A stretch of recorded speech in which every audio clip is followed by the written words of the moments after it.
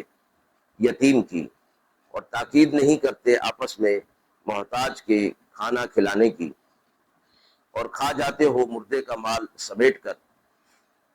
اور پیار کرتے ہو مال کو جی بھر کر، کوئی نہیں جب پست کر دی جائے گی زمین پھوٹ کر، اور آئے گا آپ کا رب اور فرشتے قطار در قطار، اور لائی جائے گی اس دن دوزخ، اس دن سوچے گا انسان اور کہاں ملے گا اس کو سوچنا، کہے گا کیا اچھا ہوتا کہ میں کچھ آگے بھی بھیج دیتا اپنی زندگی میں، پھر اس دن عذاب نہ دے گا اس کا سا کوئی، اور نہ باندھ کر رکھے گا جیسے اس کا باندھنا ہے۔ اے وہ نفس جس نے اطمینان پکڑ لیا، پھر چل اپنے رب کی طرف، تو اس سے راضی وہ تجھ سے راضی، پھر شامل ہو میرے بندوں میں اور داخل ہو جا میری بہشت میں۔ سورۃ الفجر کی یہ آیات ہیں۔ سورۃ فجر مکہ میں نازل ہوئی، اس کی 30 آیات اور 1 رکوع ہے۔ ابتدا میں اللہ رب العزت نے چند چیزوں کی قسم کھا کر ان اقوام اور ان کے بارے میں بتایا کہ ان کے ساتھ اللہ رب العزت نے کیا معاملہ کیا۔ پھر انسان کی 2 کیفیات کا ذکر کیا کہ جب اللہ کی طرف سے اس پر نعمتیں ہوتی ہیں تو وہ خوش ہوتا ہے، اور جب اللہ اس کو آزماتا ہے تنگی دے کر تو پھر وہ اللہ سے گلے شکوے کرنے لگ جاتا ہے۔ فرمایا گیا کہ تم یتیم کا اکرام نہیں کرتے، مسکین کو کھانا نہیں کھلاتے، مال سے محبت کرتے ہو، میراث کھا جاتے ہو، اور آخرت کو تم نے بھلا دیا ہے، وہ قیامت ضرور قائم ہوگی، اور اس دن جو نفس مطمئن ہوگا وہی خوشی میں ہوگا، اللہ اس کو اپنے نیک بندوں میں داخل کر کے فرمائے گا کہ میری جنت میں تو داخل ہو جا۔ مذکور آیات کے حوالے سے جو ہمیں پہلا سوال ملتا ہے کہ اقوام کی تاریخ کے انجام سے موجودہ انسان کے لیے کیا سبق ہے۔ سورۃ الفجر کی ابتدائی آیات میں اللہ تعالیٰ نے ان اقوام کو ان کی سرکشی اور ظلم کی وجہ سے ہلاک کیا تھا۔ یہ بیان موجودہ انسان کے لیے تنبیہ ہے کہ طاقت، دولت اور علم کے غرور میں اللہ کے احکامات کو نظر انداز کرنا انہیں بھی اسی قسم کے عذابات میں مبتلا کر سکتا ہے جس طرح کے گزشتہ اقوام کو اللہ نے یہ سب چیزیں دی تھیں، لیکن انہوں نے اس کی قدر نہیں کی اور وقت کے نبی کو جھٹلا دیا تو اللہ نے عذابات ان پر نازل کیے۔ مذکورہ مفہوم کے حوالے سے جو حدیث مبارکہ ہمیں ملتی ہے، رسول اللہ صلی اللہ علیہ وسلم نے فرمایا اذا ظہرت المعاصی فی امتی عمہم اللہ بعذاب، جب میری امت میں گناہ عام ہو جائیں گے تو اللہ ان پر عذاب بھیج دے گا۔ آج دنیا میں ظلم، تکبر اور نافرمانی عام ہو چکی ہے۔ یہ آیات ہمیں تنبیہ کرتی ہیں کہ اگر ہم اللہ کی راہ پر نہ چلے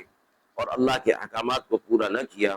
تو ہمارا انجام بھی انہی اقوام جیسا ہو سکتا ہے۔ دوسرا سوال ہے کہ امتحان اور آزمائش کو اللہ کی رضا کے ساتھ کیسے جوڑا جا سکتا ہے۔ ان آیات میں یہ فرمایا گیا ہے کہ انسان آزمائش کو اللہ کی محبت یا ناراضگی سے جوڑ دیتا ہے، حالانکہ آزمائش کے ذریعے اللہ انسان کے ایمان اور شکر گزاری کو پرکھنا چاہتے ہیں۔ اللہ رب العزت فراوانی کر کے بھی امتحان لیتے ہیں اور تنگی کر کے بھی امتحان لیتے ہیں کہ بندے کا رویہ اللہ کے ساتھ کیسا رہتا ہے۔ مذکورہ مفہوم کے حوالے سے جو حدیث مبارکہ ہمیں ملتی ہے، رسول اللہ صلی اللہ علیہ وسلم نے فرمایا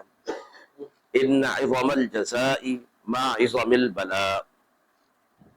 بڑی آزمائش کے ساتھ بڑا اجر ہے۔ آج کے دور میں لوگ مشکلات کو اپنی ناکامی سمجھنے لگتے ہیں اور اللہ سے شکوہ کرتے ہیں۔ یہ آیات اور حدیث مبارکہ ہمیں صبر، شکر اور اللہ کی رضا پر راضی رہنے کی تعلیم دیتی ہیں۔ ناظرین کرام، ہم امید کرتے ہیں کہ مذکورہ سوالات کی روشنی میں جو تفصیل پیش کی گئی وہ آپ کے لیے قابل اطمینان ہوگی۔ اس حوالے سے آپ کے بھی سوالات ہوں تو ضرور کمنٹ باکس میں دیجیے، انشاءاللہ ان کے جوابات دینے کی پوری کوشش کی جائے گی۔ وآخر دعوانا ان الحمد للہ رب العالمین۔